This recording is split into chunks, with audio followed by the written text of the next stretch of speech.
کہ وہ جس طرح سے ہوگا وہ اب آپ لوگوں کا کام ہے کہ اس کو انویسٹیگیٹ کریں یا آپ صحافت میں جسے بھی لیں، وہ تو سب کے سامنے آ گیا. ہم ان کے روٹ کے اوپر نہیں بیٹھ رہے, ہم نے اس کا لحاظ کیا.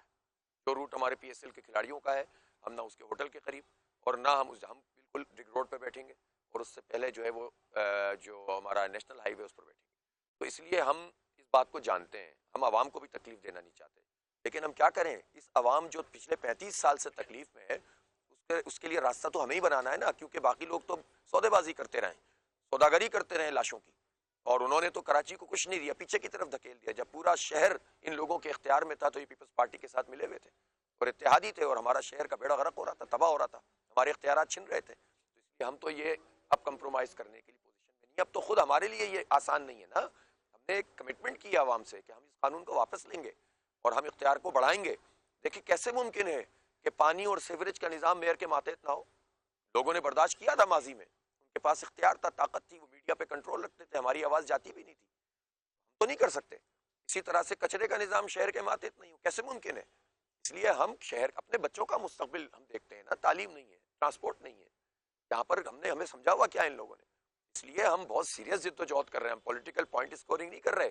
پولیٹیکل پوائنٹ اسکورنگ تو 2 ایونٹ سے ہو جاتی ہے, وہ ہم نے نہیں کیا. ہم نے پرامن اور سسٹینیبل پریشر ہم نے رکھا ہے, اور آہستہ آہستہ اتنا انکریز ہوا ہے کہ یہ گلی محلے تک پہنچ گیا ہے. اچھا حافظ صاحب, جس طرح سے میں نے ابتدا میں بھی کہا کہ پاکستان تحریک انصاف بھی چاہتی ہے, اس نے بھی آج جو ہے وہ کہا اسمبلی کے اندر, میں نے حوالہ دیا علیم عادل شیخ صاحب کا, انہوں نے کہا کہ جماعت اسلامی کے احتجاج کی حمایت کرتے ہیں. پی ایس پی آپ کے پاس آئی, آپ نے ایم کیو ایم کے لیے ایک بڑا پازیٹیو بیان دیا کہ ان کے اوپر ہونے والے لاٹھی چارج کی آپ مذمت کرتے ہیں, ان کے کارکن کا جو ہے وہ جو انتقال ہوا, جو کہ ابھی تک کنفرم نہیں ہوا کہ کس طریقے سے ہوا, اس کی بھی آپ نے مذمت کی. تو آپ تمام لوگ مل کر کراچی کی خاطر کوئی ایک ایسی سیاسی جدوجہد کیوں نہیں کرتے کہ جس کو جو ہے وہ پیپلز پارٹی پر ویٹیج دینا شروع کر دے؟ کیونکہ جو ہے اس وقت تو ڈیوائیڈ اینڈ رول ہے کہ ہر بندہ اپنا اپنا احتجاج کر رہا ہے, کوئی سی ایم ہاؤس کر رہا ہے, کوئی سندھ اسمبلی کے باہر کر رہا ہے, کوئی جو ہے ماڑی پور روڈ بلاک کرنا چاہتا ہے, کوئی ڈگ روڈ بلاک کرنا چاہتا ہے. تو یہ تمام لوگ مل کر کوئی ایک ایسا پلیٹ فارم کیوں نہیں بناتے کہ جس کی آواز جو ہے وہ پھر پیپلز پارٹی کو مجبور کرے کہ وہ اس قانون کے اوپر نیگوسیشن کرے؟ اصل میں بن نہیں سکتا. ہمیں کیا پتا کوئی جاتے جاتے کہاں مڑ جائے گا, کس کے کہنے پہ کیا کرے گا. ہم تو ہیں جو کہتے ہیں اس کے مطابق پوری ایک آرگنائزیشن کے ساتھ کام کرتے ہیں. ان پارٹیوں کا تو اعتبار کیا ہے, مجھے آپ بتائیے نا. 35 سال سے یہی تو ہوتا رہا ہے کہ چند ایک وزارت کے اوپر آپ پورے شہر کو بیچتے رہے. اب ایک حکومت میں شامل ہونے کے لیے آپ نے ہمارے ٹرانسپورٹ بند کر دی, ہماری سب کچھ ختم ہو گیا. تو اگر آپ یہ دیکھیں وہ کریں اچھا ہے. ہم نے تو کل مذمت کی پیپلز پارٹی کے اس رویے کی, جو انہوں نے وہاں پر جو ہے وہ لوگوں کے ساتھ سلوک کیا. ہر ایک کو احتجاج کرنے کا حق حاصل ہے. ایم کیو ایم اپنا اعتبار قائم کرے اپنی جد و جہد کے ذریعے سے, بہت اچھی بات ہے, شہر کے لیے بہت اچھا ہوگا کہ واقعتاً وہ اعتبار قائم کر لیں. لیکن ابھی بھی جو ہے وہ ظاہر ہے یہ سوالات آپ نے خود بھی اٹھا دیے ہیں. تو ہم ایسی چیز, اور پھر لوگ ہم سے سوال کریں گے نا جن کے ساتھ آپ مل کر یہ کام کر رہے ہیں, تو انہوں نے تو مردم شماری آپ کی آدھی کر دی ہے. کیا آپ بتائیں نا, پی ٹی آئی اور ایم کیو ایم نے کراچی کی آدھی گنتی کو نوٹیفائی کروایا ہے, کابینہ سے منظوری دی ہے, کوٹا سسٹم میں غیر معینہ مدت کے لیے اضافہ کروایا ہے کہ الیکٹرک کو گیس دیتے ہیں صنعتوں کو, اور ہمیں چولہوں میں گیس نہیں دیتے. پانی کا منصوبہ بھی وفاق نے 1/3 کروا دیا, 650 کے بجائے 260 ملین گیلن. تو ان کے ساتھ اگر مل کر کوئی کام کیا جائے گا تو لوگ تو ہم سے پوچھیں گے نا بھائی کہ یہ ان سوالوں کا جواب دیں. اس لیے سب اپنا اپنا پریشر لگائیں, اس کا بھی بہت فائدہ ہے, لیکن اپنا اعتبار تو قائم کریں. ہم اپنا اعتبار نہیں کھونا چاہتے. لیکن باقی جماعتوں کو بٹھانے کی کوئی صحیح بھی تو ہو سکتی ہے نا, کوئی گول میز کانفرنس ہو سکتی ہے, کوئی جو ہے وہ اس طرح کی چیز بھی ہو سکتی ہے کہ کلیکٹیو آواز جائے. لوگوں نے ہوا دیکھیں, وہ تو انہوں نے کر لی نا. انہوں نے کیا کیا, آل پارٹیز کی, اسٹیک ہولڈر کی پریس کانفرنسیں کی, ڈرائنگ روم میں میٹنگز کی, اور جب یہ دھرنا 10ویں 12ویں 13ویں دن میں پہنچ گیا تو پھر انہوں نے کمبائنڈ جلسہ کیا, اور پھر اس کے بعد ظاہر انہوں نے کل کا احتجاج کیا. تو اصل میں تو دیکھیں اس دھرنے نے جو کام کیا ہے وہ حکومت کو ہی نہیں, اپوزیشن کو بھی ہلا دیا, اور اس کا ایک فائدہ پورے کراچی کو ہوگا انشاءاللہ تعالی. اس لیے جماعت اسلامی دیکھیں, ہمارے پاس یہاں پر میں آپ کو بالکل سچی بات بتا رہا ہوں, ایم کیو ایم کے ورکرز بڑی تعداد میں آتے ہیں, یہاں پر پی ٹی آئی کے ورکرز بڑی تعداد میں آتے ہیں اس دھرنے میں, یہاں پر نون لیگ اور یہاں پر جو ہے وہ پیپلز پارٹی تک کے کراچی کے ورکرز جو ہے نا یہاں پر آتے ہیں, بلکہ انٹیریئر سندھ تک سے لوگ آئے میرے پاس. ان پارٹیوں نے اپنے لوگوں کو بھی امپاور نہیں کیا, اپنے لوگوں کے اختیار کے لیے بھی کچھ نہیں کیا, اپنے شہر کے لیے کیا کیا ہے جن لوگوں کو بھاری بھاری مینڈیٹ ملتا رہا. اس لیے ہم لوگ اس پر کمفرٹیبل ہیں کہ جماعت اسلامی اب جس لائن کو لے کر چل رہی ہے انشاءاللہ ہر مخلص کارکن ہر پارٹی کا ادھر آئے گا انشاءاللہ. اچھا حافظ صاحب یہ بتائیے گا کہ ایم کیو ایم کے احتجاج میں ان کے بعد جو پریس کانفرنس ہوتی ہے, ہم نے دیکھا کہ وہاں پر جی ایم ہاجر کا نعرہ لگ رہا ہے, پھر پٹھان کے ہوٹل سے چائے پیو نہ پیو ایک بحث جو ہے وہ چلی, یہاں پر ایک تقریر ہوئی جس کے بعد جو ہے وہ چائے کی پیالی کے اندر طوفان آیا, پھر ہم نے دیکھا کہ آپ کے اوپر بھی تنقید ہوئی, جماعت اسلامی کے اوپر بھی تنقید ہوئی کہ جماعت اسلامی جو ہے وہ مولانا مودودی کے نظریے سے ہٹ گئی ہے اور لسانیت کی بات کر رہی ہے. پیپلز پارٹی کی طرف سے, قوم پرستوں کی طرف سے جو ہے ایک آواز جو ہے وہ بلند ہوئی. تو اگر کراچی کی تمام جماعتیں جو ہے وہ لسانیت کی بات کریں گی یا اس طرح کی ایک بات ہوگی کہ جس میں ڈیوائیڈ کا معاملہ ہوگا, قوم کو تقسیم کرنے کا معاملہ ہوگا, تو آپ نہیں سمجھتے کہ اس سے شہر کو نقصان ہوگا؟ آپ نے ہماری کس تقریر سے, کس بات سے یہ میسج دیا؟ دیکھیں پیپلز پارٹی کو جب یہ دھرنا چبھنے لگا تو ان کے کچھ وزراء ان کو تکلیف ہونا, پھر انہوں نے پر وہ الزام لگایا جس کو لگاتے ہوئے بھی ان کو شرم کرنی چاہیے. ہم نے تو اس لسانیت کے خلاف جد و جہد کی قیمت ادا کی ہے بھائی, خون بہا ہے ہمارا. یہ تو ہمت بھی نہیں کرتے تھے ان آبادیوں میں جانے کی, یہ تو کینڈیڈیٹ بھی کھڑا نہیں کرتے تھے. اس دھرنے میں سندھی بہت بڑی تعداد میں آتے ہیں, بلوچ آتے ہیں, پختون آتے ہیں. میں نے یہاں کھلے عام اعلان کیا نا کہ میں پیوں گا پٹھان کے ہوٹل سے چائے, کوئی روک سکتا ہے تو روک لے. کون چاہتا ہے ہم حافظ نے صاحب یہاں پر اعلان لسانیت کیا شہر کہ میں, یہ کون مہاجر چاہتا سندھی ہے, کس کو فائدہ ہوگا اس سے؟ جو چاہتے ہیں, دیکھیں پیپلز پارٹی کو اور ایم کیو ایم کو سب سے زیادہ فائدہ ہوتا ہے اس سیاست کا, 35 سال سے ہو رہا ہے. یہ آپس میں اتحادی رہتے ہیں اور نیچے لوگوں کو لڑواتے ہیں. یہ آج سے تھوڑی ہو رہا ہے. لاشوں کی سیاست کیا ہوئی ہے بشرا زیدی سے لے کر آج تک اس شہر نے یہی تو دیکھا ہے. پختونوں سے لڑوایا, سندھیوں سے لڑوایا, پنجابیوں سے لڑوایا, پھر کچھ نہیں بچا تو مہاجروں کو مہاجروں سے لڑوایا. تو پیپلز پارٹی بہت سہولت میں ہوتی ہے جب یہاں پر مہاجر کا نعرہ لگتا ہے اور وہ سندھی قوم پرستی دکھاتی ہے یہ مہاجر. اب تو دیکھیں, اب وہ بیت گئے یہ نعرے, یہ دفن ہو گئے ہیں.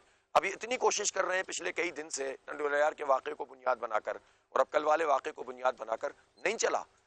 اب نہیں چلے گا انشاءاللہ تعالیٰ, اس لیے کہ لوگوں کو پتہ چل گیا کہ یہ تباہی کا راستہ ہے. اب حافظ ایک ہی صاحب ایک نعرہ آخری چلے گا منٹ ہے, کہ پورے ایک شہر آخری کی, منٹ ہے, پورے کنکلوژن صوبے کر کی, پورے دیجیے گا کہ پاکستان کی تحریک بات. آخر کس طرف جائے گی آپ کی, کب تک دھرنا جاری رکھیں گے مذاکرات ہوتے ہوئے؟ کوئی آپ کو لگتا ہے کہ کوئی ٹھوس سمت لے رہے ہیں مذاکرات؟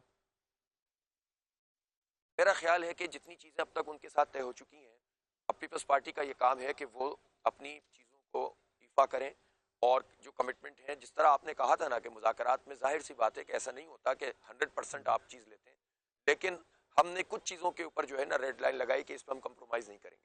اور اس کے مطابق ہم نے 2021 والے کو ظاہر ہے کہ ہم نہیں قبول کر سکتے کہ KMC کے اسکول اور عباسی شہید اور لیپروسی اور سرفراز اور سبراج اور یہ 13 والے کو کر لیں KMDC گے, اور KIHD یہ سب ان کے پاس چلا جائے. جی 13 والے کو کر لیں گے, 2013 اس میں والے سے بھی لیں گے انشاءاللہ, اس میں سے بھی بہت کچھ لے لیں گے انشاءاللہ, آپ دیکھیے گا انشاءاللہ. چلے. ہم تو ایم کیو ایم کے کیے ہوئے کام سے بھی لے لیں گے انشاءاللہ. حافظ وہ صاحب دونوں اتحادی تھے. حافظ صاحب بہت شکریہ, بہت شکریہ آپ کے وقت کا. ناظرین یہاں پہ ایک بریک لیتے ہیں, بریک کے بعد آئیں گے تو کراچی کے مسئلے کے اوپر لوگوں سے بات کریں گے. رضا ہارون صاحب ہمیں جوائن کریں گے, سینئر پولیٹیشین ہیں, کراچی سے تعلق رکھتے ہیں, سابق صوبائی وزیر ہیں. After short break.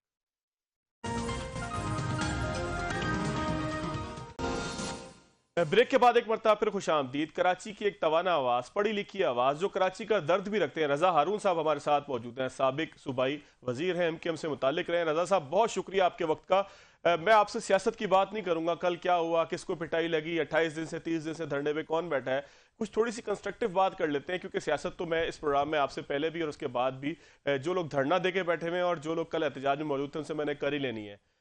مجھے یہ بتائیے گا کہ آپ نے, میں نے دیکھا آج ہی میں آپ کا جو ہے وہ ٹویٹر دیکھ رہا تھا, ویسے اکثر دیکھتے رہتا ہوں, اس کا مطلب یہ نہیں کہ صرف آج دیکھا, لیکن آج میں نے دیکھا, مجھے حیرت اس بات پہ ہوئی کہ آپ نے شاہ زیب خانزادہ صاحب کے پروگرام کا ایک کلپ جو حافظ نعیم الرحمان صاحب کے حوالے سے تھا اس کو ری ٹویٹ کیا ہوا ہے. کیا جو ہے وہ کراچی کی جو توانا آواز تھی, کراچی کی جو سابق جو سیاست دان تھے, میں وسیم آفتاب صاحب کا بھی ایک تذکرہ کروں, وہ ایک دفعہ جماعت اسلامی کی ریلی میں نے دیکھا, ایک تصویر موجود ہے جس میں فلسطین کے حوالے سے مارچ میں موجود ہیں, تو کیا برف پگھل رہی ہے کہ کراچی کے لوگ کراچی کے مسائل کے لیے اتحاد کی بات کرنے لگے ہیں, یا یہ دیکھے بغیر کہ کون کیا بات کر رہا ہے اور اس کو جو ہے وہ سراہنے لگے ہیں؟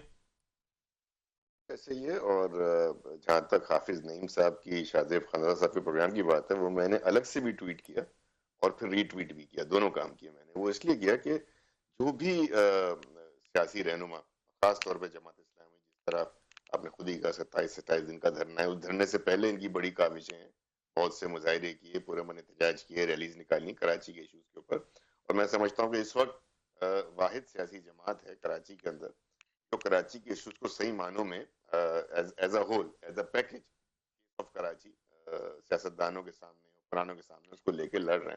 تو کوئی بھی کراچی کی بات کرے, وہ کون کر رہا ہے یہ دیکھنے سے بیٹھ کر ہمیں یہ دیکھنا چاہیے کہ کیا کہہ رہا ہے اور کراچی کو اس سے کیا فائدہ ہو رہا ہے. یہ تمام آوازوں کو ہمیں سپورٹ کرنی چاہیے, کیونکہ بنیادی طور پہ 2000 خاص طور پہ 2017-18 کے بعد جو الیکشن میں جو کچھ بھی ہوا فواد, اس کے بعد کراچی جو ہے وہ سیاسی لیڈرشپ کے معاملے میں اس وقت یتیم ہے. نہ ایم کیو ایم کی موجودہ قیادت کا وہ قد کاٹ ہے، نہ ان کا وہ کیرزما اور پرسونا ہے، نہ پی ایس پی جو ہے وہ کوئی ایسا مقام بنا پائی، نہ حقیقی اور سب سے بڑی جو زیادہ مایوسی ہوئی ہے کراچی کے لوگوں کو وہ پی ٹی آئی سے ہوئی ہے. کہ بنیادی طور پہ تو کراچی نے پی ٹی آئی کو اپنا مینڈیٹ دیا. اگر ہم الیکشن ریزلٹس کی بات کریں سارا مینڈیٹ پی ٹی آئی کے پاس گیا، لیکن پی ٹی آئی جو ہے وہ بھی سیاسی طور پہ چونکہ تنظیم سازی ان کی نہیں ہے، سیاست ان کی کراچی کو لے کر نہیں ہے. تو کراچی کے بہت سارے ایشوز ہیں، ملٹیپل ایشوز ہیں. اس میں جو پولیٹیکل ویکیوم ہے، اس پولیٹیکل ویکیوم میں جو آئے گا اچھی بات کرے گا، اچھی شہرت کا ہوگا، اسے ہم سب کو مل کر اچھا، سپورٹ آپ کہہ کریں رہے گے. ہیں پولیٹیکل ویکیوم ہے، تو ویکیوم میں آپ کو لگتا ہے کہ اس ویکیوم کو فل کرنے کے لیے لوگ کراچی کے مسائل کا نعرہ اس لیے لگا رہے ہیں کہ اس ویکیوم کو فل کیا جائے اور کراچی کے مسائل کے حوالے سے اس طریقے سے لوگوں کو تکلیف نہیں ہے، اس طریقے سے سیاسی جماعتوں کو کوئی پرابلم نہیں ہے، کیونکہ ایم کیو ایم ظاہر ہے وفاق کا حصہ ہے اور بہت کچھ وہ وہاں سے بیٹھ کر بھی کر سکتے ہیں، بہت سا پریشر ڈیولپ کر سکتے ہیں، لیکن وہ ظاہر ہے کہ عملی طور پر نظر نہیں آتا. تو آپ کیا سمجھتے ہیں کہ سیاسی جماعتیں اپنی سیاست کے لیے سب کچھ کر رہی ہیں؟ کیونکہ ظاہر ہے کہ کراچی سے آپ کا تعلق ہے، آپ کا ایک بڑا تجربہ کراچی کی سیاست میں رہا ہے، یا آپ کو لگتا ہے کہ کراچی کے لوگ واقعی اتنے پریشان ہو گئے ہیں کہ ان سیاسی جماعتوں کا ساتھ ان کے احتجاج میں اس لیے دے رہے ہیں کہ اس کے نعرے بہت اچھے ہیں؟ دیکھیں کراچی کی ایک یونیک ڈائنامکس ہیں، اس کی جیوگرافی، اس کے اندر جو لوگ ہیں. اب کراچی جو ہے کوئی ون ایتھنیسٹی کا شہر نہیں ہے، بلکہ multilingual, multiethnic, multilinguistic diverse culture کا ایک شہر ہے جس میں پورے پاکستان کے لوگ ہر قومیت کے بڑی بڑی تعداد میں رہتے ہیں. اور یہاں پہ ایک ویکیوم ہے، ایک گیپ ہے. اور پولیٹیکل پارٹیز فواد پولیٹکس ہی کریں گی نا، سیاست ہی کریں گی. اور سیاست اگر ایشوز پہ ہو رہی ہے اور ایشوز میں بھی اگر بلدیاتی مقامی حکومتوں کے نظام کے قانون کو امپاور کرنے کے لیے ہو رہی ہیں، محکموں کو ڈیوالو کرنے کے لیے ہو رہی ہیں، تو اس سے اچھی جمہوری سیاست تو ہو نہیں سکتی. تو سیاست تو بالکل کرنی چاہیے اور اس ویکیوم کے اندر اپنی جگہ بنا کے پاکستان کے عوام اور خاص طور پہ کراچی کے عوام کے دلوں میں اپنی جگہ بنائے. آنے والے بلدیاتی انتخابات میں جو کراچی کے لوگ ہیں، کراچی کی گریوانسز کوئی پچھلے 5 سال کی نہیں ہے، پچھلے 10 سال کی نہیں ہے، 70 سال کے ایشوز ہیں کراچی کے. کراچی کے ساتھ بڑی زیادتیاں ہوئی ہیں، کراچی کو کبھی اس کا پورا حق نہیں ملا. تو کراچی میں لیکن رضا صاحب مجھے یہ بتائیے گا کہ کراچی کے حق کی اگر ہم بات کر رہے ہوں اور ساتھ ساتھ جو ہے لسانیت کے نعرے لگنا شروع ہو جائیں. کل میں نے دیکھا ایم کیو ایم کی پریس کانفرنس جو تھی، اس میں جی اے مہاجر کا نعرہ مستقل لگتا رہا، یعنی کہ متحدہ قومی موومنٹ سے واپسی کی طرف جو ہے وہ سفر ہونے لگ گیا ہے، شاید کسی سیاسی اس کی بنیاد پر جی اے مہاجر کا نعرہ. پھر ہم نے دیکھا کہ ایک صاحب نے جو ہے وہ کہا کہ پٹھان کے ہوٹل پہ چائے نہیں پینی چاہیے. تو کراچی میں اگر یہ تفریق کریں گے تو اس کے نتیجے میں لوگ اپنی جگہ بنا پائیں گے، یا جو ہے وہ کچھ عوامی مسائل کے حوالے سے بات چیت کریں گے تو جگہ بنا پائیں گے؟ آپ کا تجزیہ کیا ہے؟ کہ لسانیت کا نعرہ جذباتی بھی ہے اور لوگوں کو پسند بھی آتا ہے، لیکن وہ جلد سے جلوس ریلیوں تک ہوتا ہے. لسانیت کی اگر بات کریں تو ملک کے صدر عارف صاحب جو ہیں، عارف الوی صاحب مہاجر ہیں. ہمارے گورنر سندھ جو ہیں عمران اسماعیل صاحب مہاجر ہیں، پی ٹی آئی سے ہیں. علی زیدی صاحب پی ٹی آئی سے ہیں، وہ مہاجر ہیں. فیصل وارڈا صاحب یہاں پہ منسٹر تھے، وہ مہاجر ہیں. ملک صاحب مہاجر ہیں. تو مہاجر کا کانسیپٹ یا مہاجر کا نعرہ لگا کے مہاجر لیڈرشپ کی بات کرنا وہ صرف ایم کیو ایم کے لیے تو اب نہیں ہے. تو پورے یہ تو مہاجر تو ہر جگہ موجود ہیں. مرتضی وہاب صاحب شہر کے اس وقت ایڈمنسٹریٹر ہیں، مہاجر ہیں. حافظ نعیم صاحب جماعت اسلامی کے مہاجر ہیں. تو مہاجر ہونا از خود یا صرف مہاجر نعرہ لگا دینا تو کوئی مسئلہ نہیں. ہاں ایشوز کے اوپر بات کی جائے، اور میں نے جیسے کہا کہ کراچی جو ہے اس کی بڑی گریوانسز ہیں جہاں بلدیاتی نظام یہاں پہ ناپختہ ہے، لاوارث ہے، اپاہج ہے، وہیں کراچی شہر کی مردم شماری نہیں ہے. اب دیکھیں نا، کل کو اگر کراچی کو حق دینے کی بات بھی ہو فواد بھائی، تو 3 کروڑ کے شہر کو آپ نے 1 کروڑ 60 لاکھ گنا ہوا ہے. تو ابھی بھی آپ کو آدھا حق ملے گا، پورا حق نہیں ملے گا. اسی لیے میں یہ کہتا ہوں، میری ریکویسٹ تمام سیاسی جماعتوں سے ہے، اب صرف کراچی کے لیے نہیں، پورے ملک کے لیے، اب یہ بلدیاتی نظام بنیادی جمہوریت، گراس روٹ لیول ڈیموکریسی کی بنیاد سمجھا جاتا ہے. خدا کے واسطے اب قانون سازی سے اوپر آ جائیں. جس طرح وفاقی حکومت، صوبائی حکومت، president, senate, national assembly, provincial assembly کے نظام کو آپ نے آئین میں ڈیفائن کر کے تحفظ، کانسٹیٹیوشنل پروٹیکشن دے دی ہے، اسی طرح آئین کے پارٹ 4 میں چیپٹر 4 کا اضافہ کر کے آپ لوکل گورنمنٹ اور لوکل کاؤنسل کو متعارف کرا دیں، اس کو آئینی تحفظ دے دیں. اور اس آئینی تحفظ کے تحت آپ یہ طے کر لیں کہ لوکل کاؤنسل، لوکل گورنمنٹ کیا ہوں گی، آپ کا پروونشل فائنانس کمیشن جو فنڈز ہیں اس کی ترسیل وفاق سے ڈسٹرکٹ تک کیسے ہوگی، الیکشن کا نظام کیا ہوگا، اور اس کے علاوہ سب سے اہم بات یہ کہ کیئر ٹیکر لوکل گورنمنٹس کا نظام کیا ہوگا. ہمارے ہاں جب ایک دفعہ لوکل گورنمنٹ ختم ہو جاتی ہے افواد، تو دوسری لوکل گورنمنٹ الیکشن کا کوئی سسٹم ہی نہیں ہے. بالکل ایسے ہی ہے. تو میں سمجھتا ہوں کہ جو بھی ہماری جد و جہد ہے، جماعت اسلامی کے بھائی کر رہے ہیں، ایم کیو والے کر رہے ہیں، دیگر جماعتیں کر رہی ہیں، جو پارلیمنٹ کے ذریعے ہم کام کر سکتے ہیں، اس سے بڑا کام ہو سکتا ہے. ہم اس پورے نظام کو اب ایک تھرڈ ٹیئر کی شکل میں، جو ہمارا کانسٹیٹیوشن بھی کہتا ہے، ایک آئینی تحفظ دے کے اس کے مستقل حل کی طرف. اچھا ایک آخری چیز بتائیے گا رضا صاحب مجھے، 2013 میں جس وقت یہ بلدیاتی ایکٹ منظور ہوا تھا، اس میں آپ بھی ظاہر ہے کہ اس کا حصہ تھے، کیونکہ آپ اسمبلی کا اس وقت پارٹ تھے، ایم کیو ایم کا پارٹ تھے. آج جو 2018 کا قانون آیا، یہ بھی ظاہر ہے کہ اس کی تھوڑی سی مزید بگڑی ہوئی شکل ہے. آپ کیا سمجھتے ہیں کہ کراچی کے لیے 13، 18 یا 2002 مصطفیٰ کمال اور نعمت اللہ خان والا کون سا قانون جو ہے وہ بہتر ہے؟ ذرا مختصر سا 1-1.5 منٹ میں جواب دیجیے گا، میں نے پروگرام کلوز کرنا ہے. 2013 والے میں تو خیر میں موجود نہیں تھا. میرے حساب سے 2001 والا مشرف صاحب کا نظام بڑا طاقتور تھا. اس کے علاوہ ایک نظام ہمیں بنایا تھا 2012 کا، جس کو ایس پی ایل جی اے 2012 کہتے ہیں، جو ایم کیو ایم اور پیپلز پارٹی کی مشاورت سے بنا تھا. اس کے بعد کوئی سسٹم مشاورت سے نہیں بنا. وہ ایس پی ایل جی اے 2012 بھی بہت پاورفل ہے، 2001 والا بھی پاورفل ہے. لیکن آپ جب تک ان بلدیاتی نظام کو آئینی تحفظ نہیں دیں گے، اسی طرح صوبے کا وزیر اعلیٰ، صوبے کی حکومت بلدیاتی محکموں کو بلدیاتی نظام کے اوپر غاصب بن کے بیٹھے رہیں گے، اور جب مرضی آئے گا کہ نوٹیفیکیشن کی طرح ختم کر کے ایک نیا قانون بنا دیں گے. تو آئینی تحفظ دیں. اور ایک بات ہے میں اینڈ میں آپ سے کہہ دوں، ضروری ہے، دیکھیں لسانیت جو ہے پورے ملک میں ہے. کون سی جماعت ہے جس میں لسانیت نہیں ہے فواد بھائی؟ ہر جماعت میں لسانیت کریں گے. بری بات یہ ہے کہ آپ اس لسانیت کو لے کر عصبیت اور تعصب اور اس کی طرف نہ چلے جائیں. بری بات یہ ہے کہ آپ لسانیت کے نام پر تشدد، اشتعال انگیز بیانات دے کے لوگوں کو اندر لڑائی جھگڑے نہ کروائیں. یہ ہے برائی. ورنہ اپنی زبان سے پیار کرنا، اپنی قوم سے پیار کرنا، یہ کوئی بری بات نہیں ہے. پورے ملک میں ہوتا ہے. پیپلز پارٹی سندھ کی جماعت سمجھی جاتی ہے، مسلم لیگ نون پنجاب کی جماعت سمجھی جاتی ہے، اے این پی پختونوں کی جماعت سمجھی جاتی ہے، پی ٹی آئی کے اوپر میکسیمم جو ہے میجورٹی رنگ پختونوں کا ہے. تو اس میں کوئی بری بات تھوڑی ہے. لیکن اسی نام کو لے کر، اس لسانیت اور تعصب کو لے کر آپ عصبیت کی بات کریں، لوگوں کے اندر آپ اشتعال انگیزی پیدا کریں، اس میں آپ فسادات کروائیں، یہ ہے دشمنی کی بالکل بات. ٹھیک ہے، بالکل ٹھیک ہے. تقسیم کی بات نہ کریں، فساد کی بات نہ کریں. ایک بریک لیں گے، بریک کے بعد آئیں گے تو آپ پروگرام میں آگے.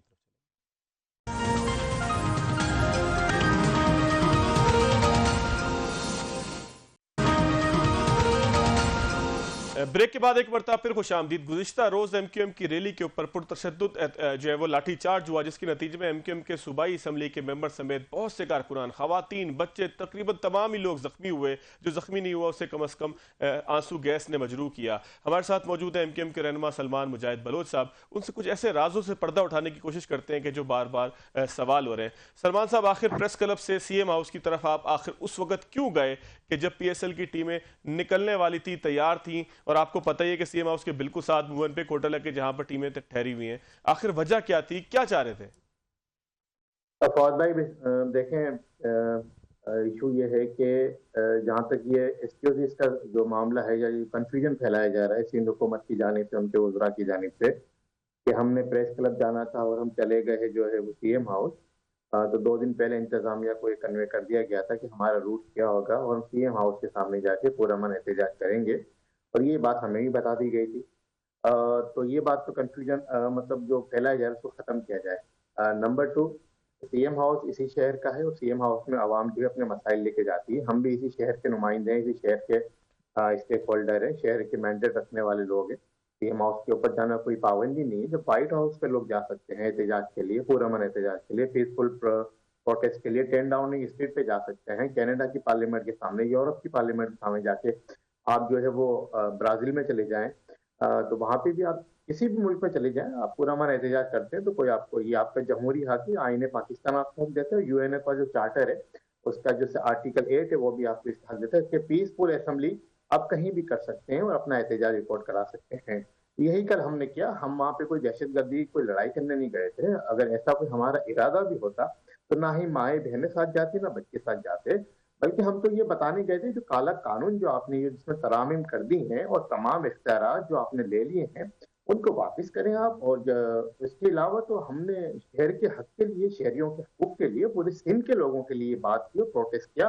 اس سے پہلے بھی مختلف ذرائع سے، وایا پریس کانفرنس، وایا لاسٹ ویک ہم نے فوارہ چوک پہ اپوزیشن کی پارٹی سے مظاہرہ کیا تھا، اور کل ہم جو آخری جو ہمارا وہ تھا سی ایم ہاؤس پہ. اگر پھر بھی اگر یہ کالا قانون واپس نہیں ہوتا